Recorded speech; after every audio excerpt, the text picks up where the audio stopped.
Good morning, Africa. I welcome you to Clevenard Open Project, where we discuss Africa on behalf of Africans in diaspora.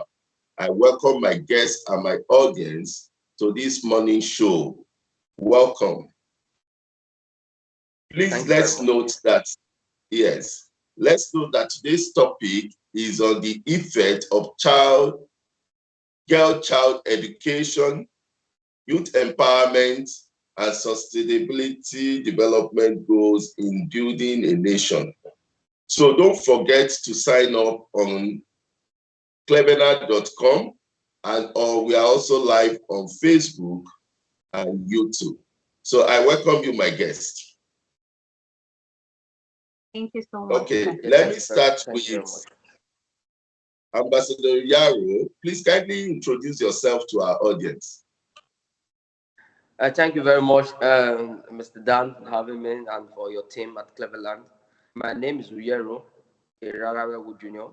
I'm the Special Assistant to the Delta State Governor on Youth Mobilization. All right. You are highly welcome to the platform. All right. Ambassador Miriam, also kindly introduce yourself to us, ma'am. All right. Thank you, sir. My name is Miriam Ahmed Haman. I'm currently a federal government staff working at the Abaji Area Council as an agricultural extension officer and a facilitator for the National Social Investment Program from the Ministry of Humanitarian Affairs. It's a pleasure to link with you all. Thank you. All right. You are so highly welcome, ma'am. Thank you so much. Okay, let us go into the program. Like I said, this program is very interactive, it's a conversation, and the essence of this program is for the young people to learn from you, and also they want to become like you. So we are going to be talking more about you and what you do. So while we also take a little bit about the topic. So that's what we are going to be talking today. So now, let's start with Ambassador Yaro. I know in Delta State, you are doing so much things. Even as at yesterday, I saw you posted something and you went to commission, is it a house or something? I know you are in front of the gate with a scissors and something, but I didn't really know what exactly you are doing. Okay, for the project I did yesterday was yesterday we had the commission of a friend of mine built an apartment in Asaba. So we had to commission it for the use of mankind and for the use of good. It's an apartment, three flat apartment that he commissioned yesterday. Yeah, he's a very young man. It's not even up to 40 years. It's still in the middle of the youth in terms of Africa. So we were together yesterday. That's what I did yesterday. So did you say he dedicated it to mankind? I don't understand that. And when we say we dedicated it to mankind, it's because the place is for the use of man. It is men that we use it, men and women that are going to use it. So that's why I'm using the word dedication to mankind. You understand? All right. All right. Yeah. All right. All right. That's great. I know you are doing a lot in Delta State. We'll come back to you. Let me come to Ambassador Miriam. Yes, you said you are a digital entrepreneur. Please, can you just explain to us some of the things you do? I know you walk around the youth, like you have said, you work with the government, and I want to believe it's Empower project that you're also working with, right? No, actually, I work with the conditional cash transfer program. Okay. Yeah. So this program, the program came up in 2019, which was initially called the Household Uplifting Program under the Office of the Vice President. Okay. So after the advent of COVID, the Ministry of Humanitarian was initiated. So what I basically do is our team of colleagues called the enumerators go into rural communities, which were mapped out by the World Bank.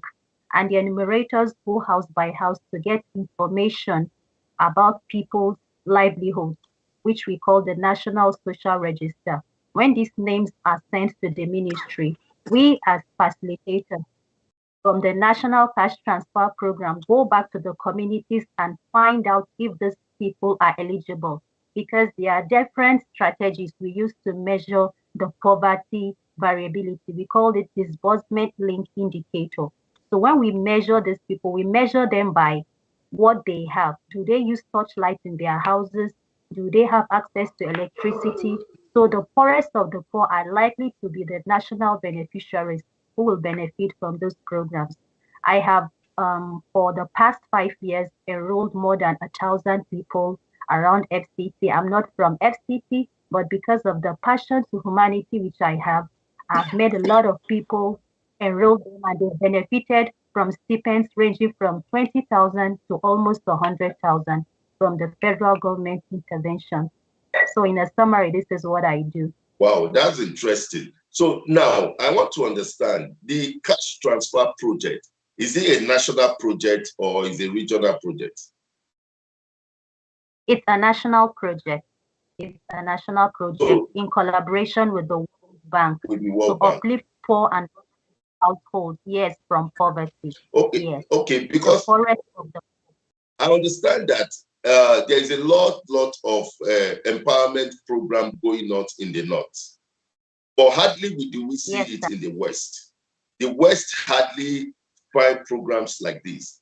Do your organization extend it to the west?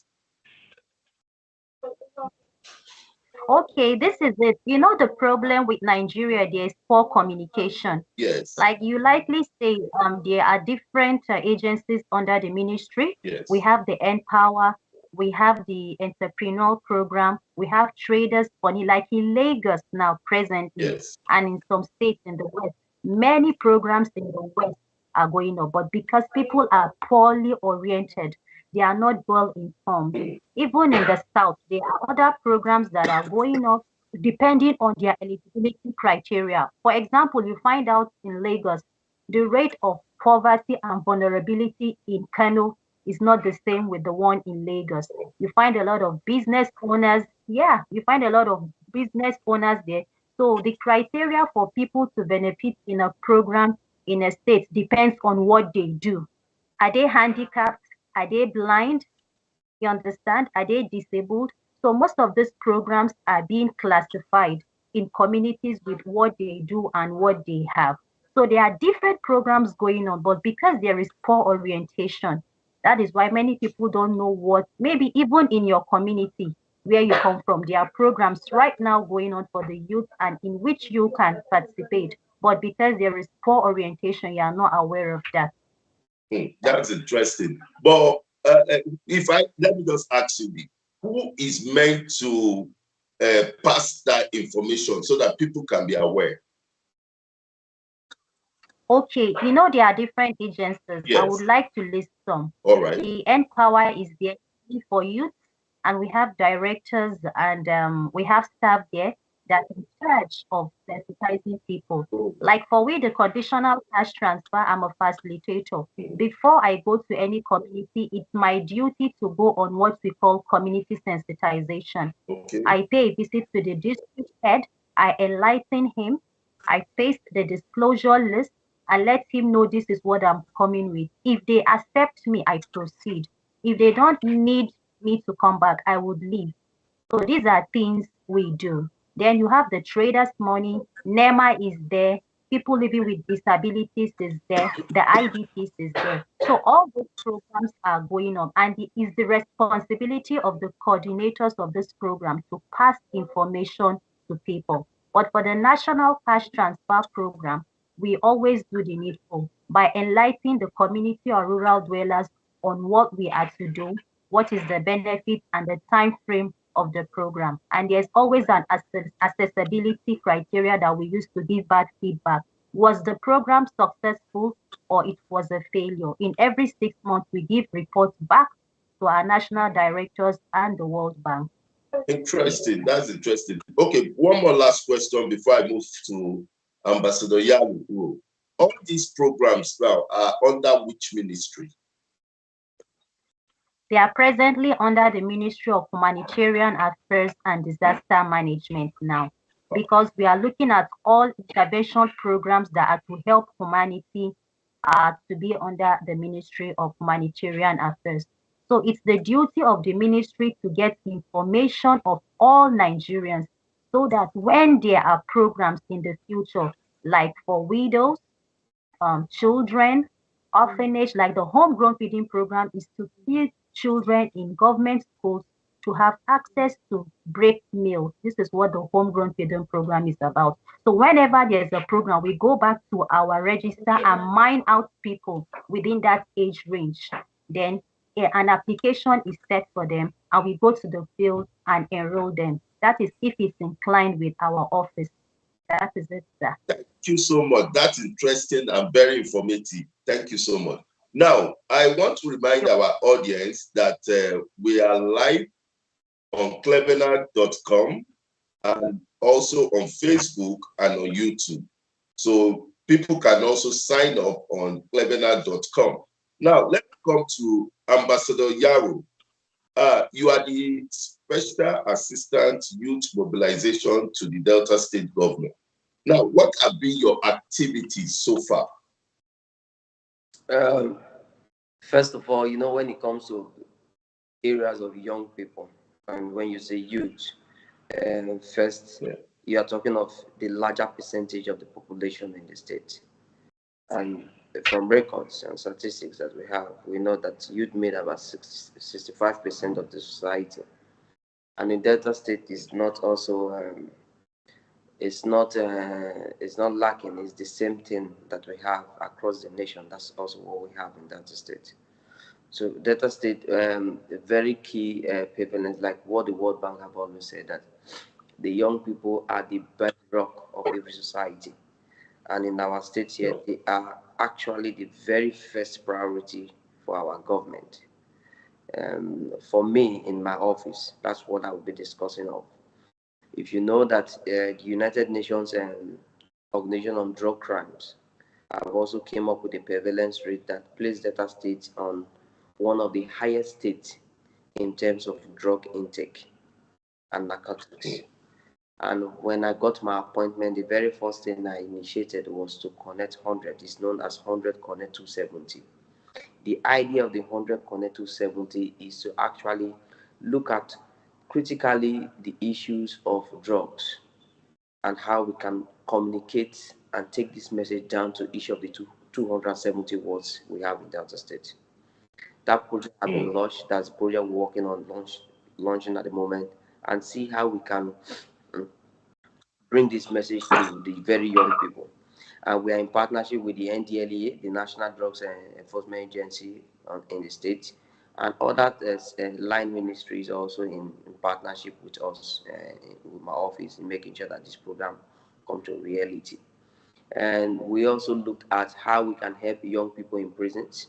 When we took the statistics of people we have in prisons, we saw that we had about 96% of the prisoners in that state. We have about between the ages of 18 and 25, we have about 62% of that age. In fact, from that report, we also understand there's a crime age in young people. And that crime age between the age of 15 to the age of 22, this age is an active crime rate. And that is the number of people. That's where we have the highest number of people in prisons within Delta State, in the 5 prisons. Because I had to visit the 5 prisons: the Ogwashiku prisons, the Kwale prisons, the Warri prisons, the Sapele prisons, and the Agua prisons. We saw that there was a large percentage of our young people. So myself, and in partnership with the Honorable Commissioner for Humanitarian Affairs in Delta State, we are coming up with a program that is known as in-house inmate training. In-house inmate training. We are looking at 2 components of that training. We are looking at carpentry and tailoring. What we intend to do was to prepare these young people that are coming out from the prisons, because the very first thing, what was prison meant for? Prison was meant for rehabilitation. Yes. One of the very first thing prison was meant for was to rehabilitate people. So when you send people to prisons for committing a crime and they come back from that prisons without anything that they are going to do in the society, it means that it's vulnerability. Yeah, bringing criminals into the society again for them to go back. So we're coming up with that program to rehabilitate and resettle some of these inmates that are coming out from the prisons into the society. Just last week here, me and one of my colleagues, we came up with one of the projects that is known as Empower Green Initiative. When we look at critically the challenges that we have in the country right now, Africa is supposed to be the bedrock of food to the world, but we find out that we have a critical problem in Africa. The problem to even feed ourselves is a challenge, so there is need for us to go back to farming. In the 60s, in the 70s, we were actually depending on farming in this country. But one way along the line, because of the crude oil boom and the resources that the country is getting from it, everybody has forgotten that there's need for us to diversify and also see that we can also get resources for the country through agriculture. That is what we are planning to do right now. In the next few months, if the resources are there, we'll be able to launch what is known as Empower Green Initiative. The Empower Green Initiative is a component where we intend to do what is known as sack farming. Sack farming is one of the modern farming they are using right now for people, elderly people that are not able to go to farms. If you critically look at Nigeria right now, that is the only way we can convince a lot of young people into coming into farming. Because if you have a flat, if you live in a flat, you are in the city, and you have 50 bags of sack in your backyard, and you are able to plant pepper and tomatoes, that alone will boost the economy of the country. That if we have enough of these resources, enough of these tomatoes and pepper, we'll be able to export to companies that are into paste. So we need to build this capacity of young people and to increase the agricultural sector that we have in the state through the sack farming to enable us to start exporting tomatoes and pepper and granite, because that is the three components we have in that project. So basically, that's what I'm doing in my office for now. Thank you, and God bless. Wow, that's it. That's very, very interesting, and that's a good project to go about. I just pray the governor empower you to be able to achieve all these projects that you want to do. One of the things that really caught my attention is this drug-free, where you talked about 100 Connect 270. Drug-free is something that we need to create awareness of, because young people cannot act the way they act without them taking drugs. In fact, I watched one of the BBC documentary that they did recently, I think in Sierra Leone. Now, they've discovered that young people now go to the cemetery to go and look for bones, because they highlight that that bone also has some substance in it that when they take it, they become colloids. You see them, I was just so shocked that why will young people be doing this to themselves? Of course, I'm also an ambassador to Drug Free World. I have all the clips and everything. So if you are interested, it's an awareness we need to take seriously, because our young people are actually going the wrong direction. So if it's for you to show the film and they hear from people that have taken drugs before that are now converted to people that are no more taking drugs, maybe this might help the society, because truly I don't know where our young people is heading to today. That's a good one that you are doing. And I know you mentioned agriculture, you're almost diverting into agriculture. I know you met some few people concerning that. We'll come to that very soon, then we'll discuss on that. So now let me come to Ambassador Miriam. Yes, you are also into agriculture, if I'm right. Yes, sir. Okay, please can you tell I us the am. aspect of agriculture, or what you do with agriculture? Let us just know. All right. I have a BTech, Bachelor of Technology of Agri-Economics and Extension. That's my field. And despite working with the government, I've decided to go different. I've decided to have a lot of business mentorship and trainings to increase my knowledge and understanding.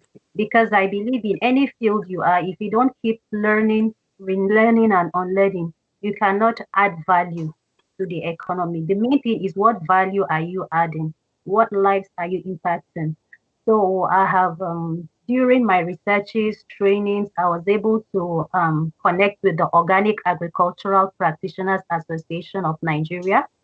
I'm the Secretary BOT of the Organic Agricultural Practitioners of Nigeria, also known as OPMAN.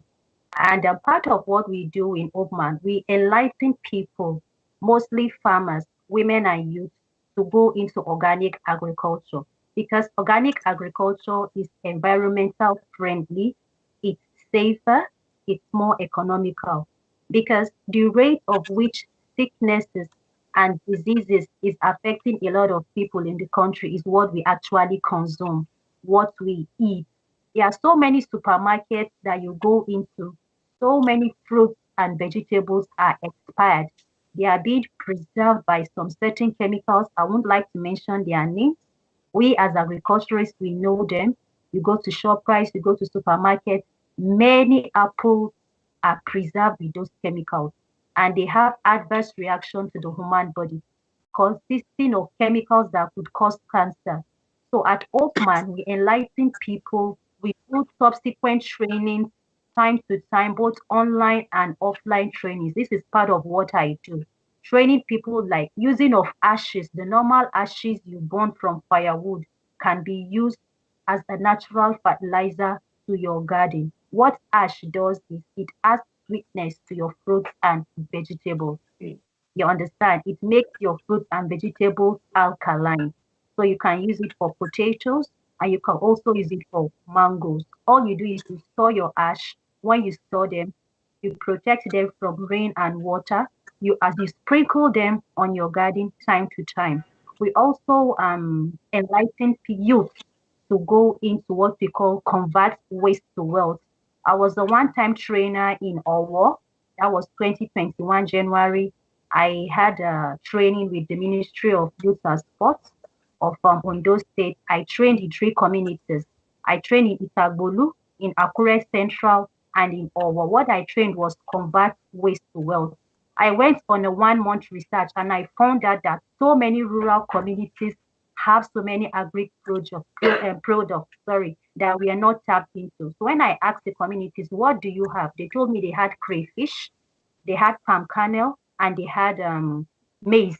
So I found out that maize was a food security cereal, that you can use maize stalk to feed animals. You can use maize to feed people during food crisis. You can use it for corn flour, or you can also use it for pap. And the corn silk is also medicinal. So I trained the youth. I trained them to use palm kernel to process it into semi-product. So when I was leaving, they told me, you didn't give us money, you didn't give us funds. On my last slide, I took them by surprise. Yes. I said, I have something that will empower you. They were shocked. My last slide contained all the companies in West Africa that were in need of shrimp, Wow. that were in need of fish, and that were in need of palm kernel. As I speak, many of them supply palm kernel to a pharmaceutical company presently in Lagos. It was almost a 6 month research and it was mind blowing. This is what we call service of humanity, because sometimes when you write memos and you write proposals, if you don't have access or connections to government, they might turn you down. So what is the little impact that can change the society? I taught them how to use crayfish to make Maggi. They never knew about that. You can use crayfish, you can use dates, and you can use what you call dawa locust bean combined together to make it local. So these are things that, instead of like what my brother said here, the youth being idle within their society, there are many things we can lay our hands on. We can even turn orange peel to something useful.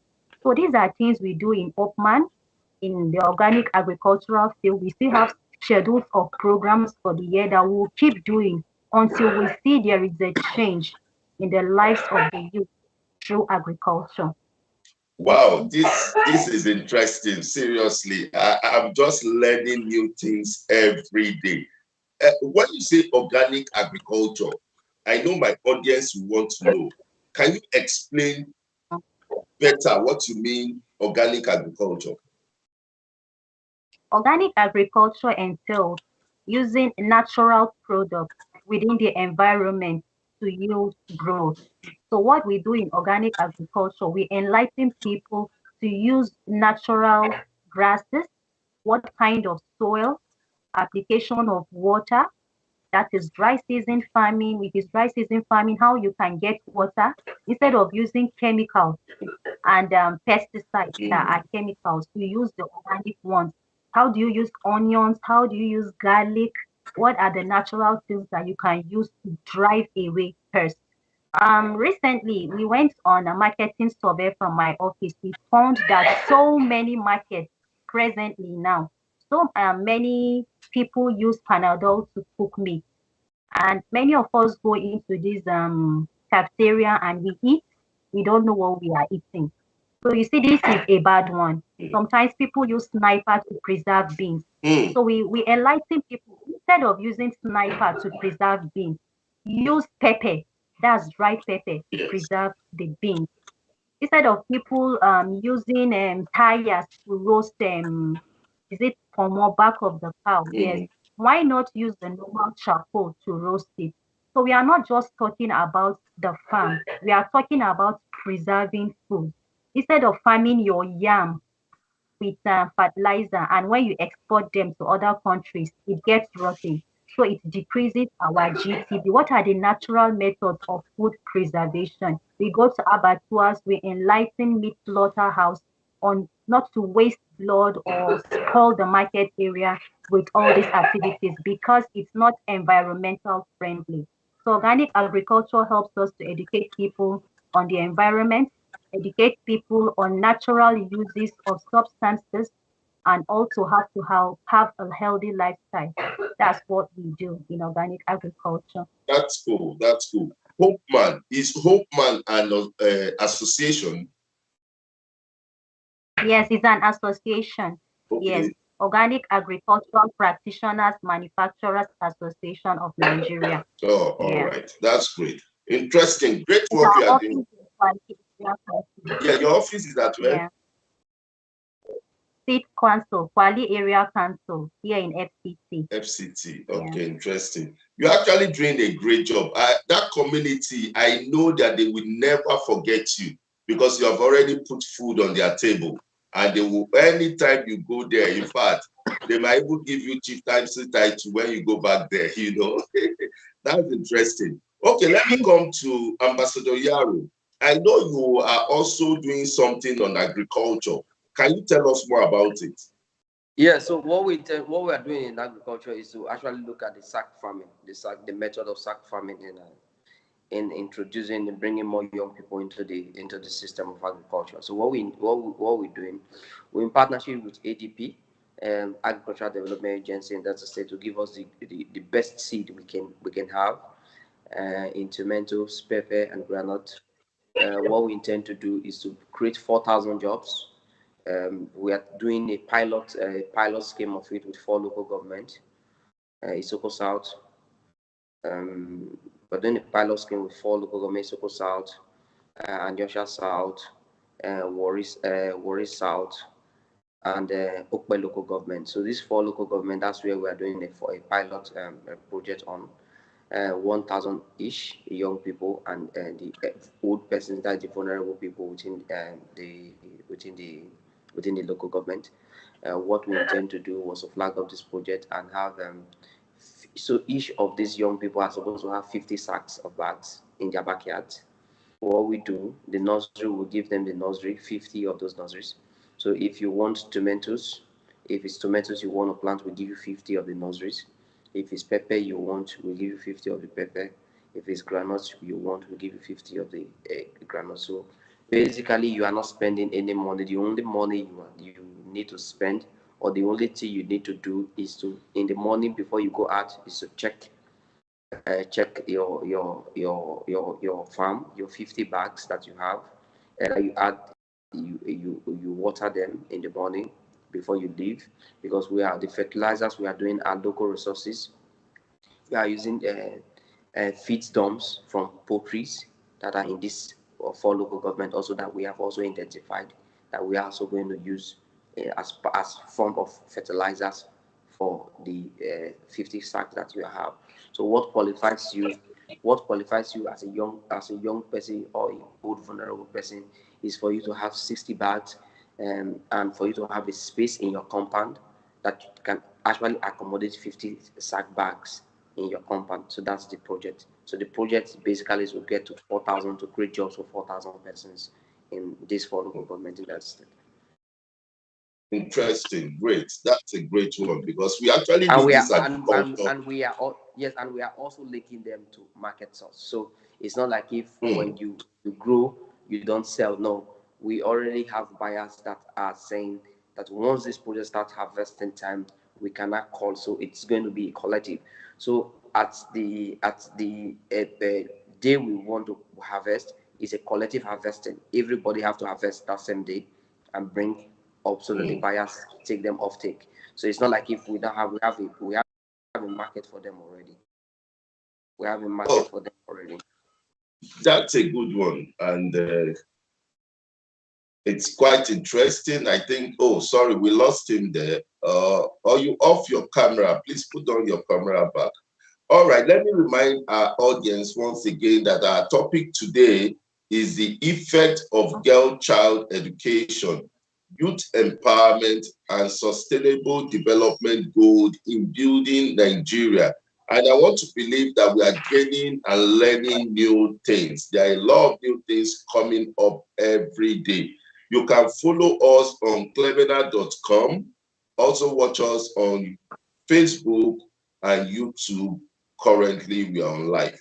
Okay, Ambassador Miriam, there are a lot of young people that wants to be like you. So what advice will you give to them? Okay. My advice to young people is three things. First of all, as a youth, you have to have the heart of sacrifice, because when you have the heart of sacrifice, either personally or individually, we can make change and impact. The problem we have with so many youth across different communities, irrespective of religion or tribe, is that many youth are after myself, greed, only me. But when you have the heart of sacrifice, the heart of giving, without expecting anything in return, the universe automatically will uplift you.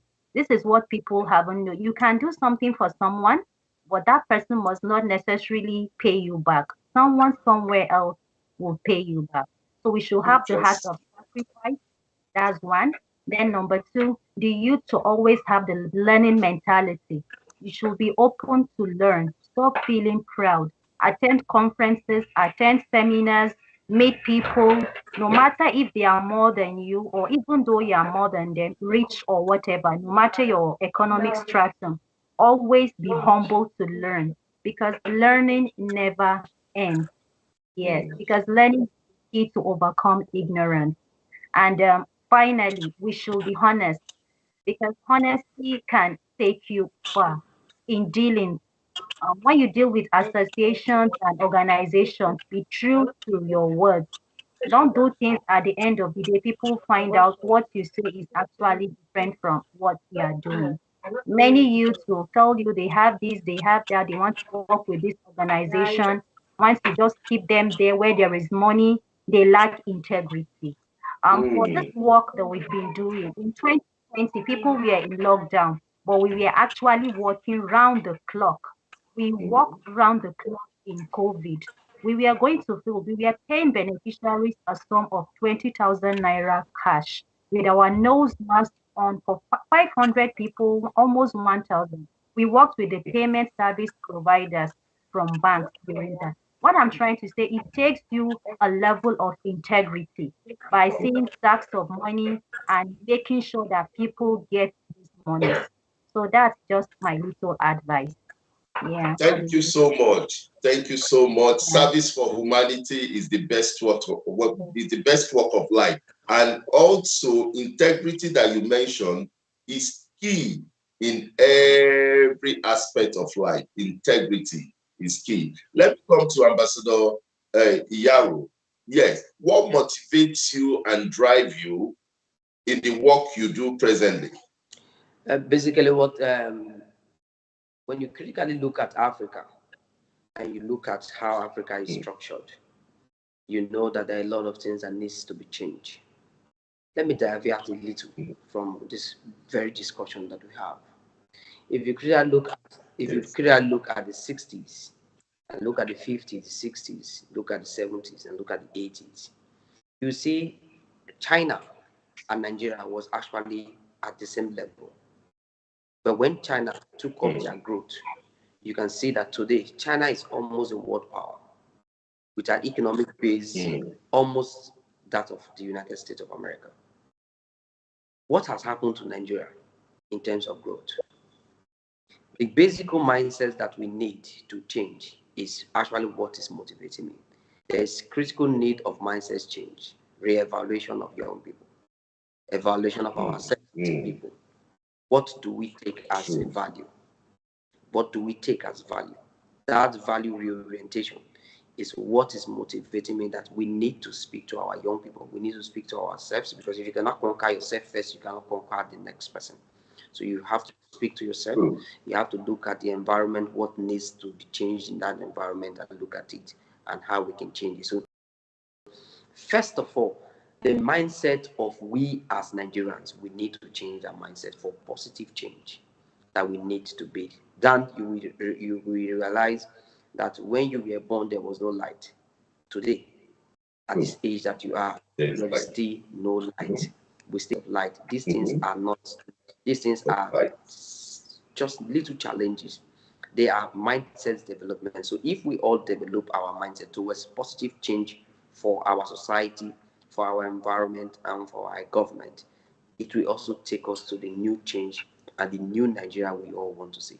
So that's actually what drives me.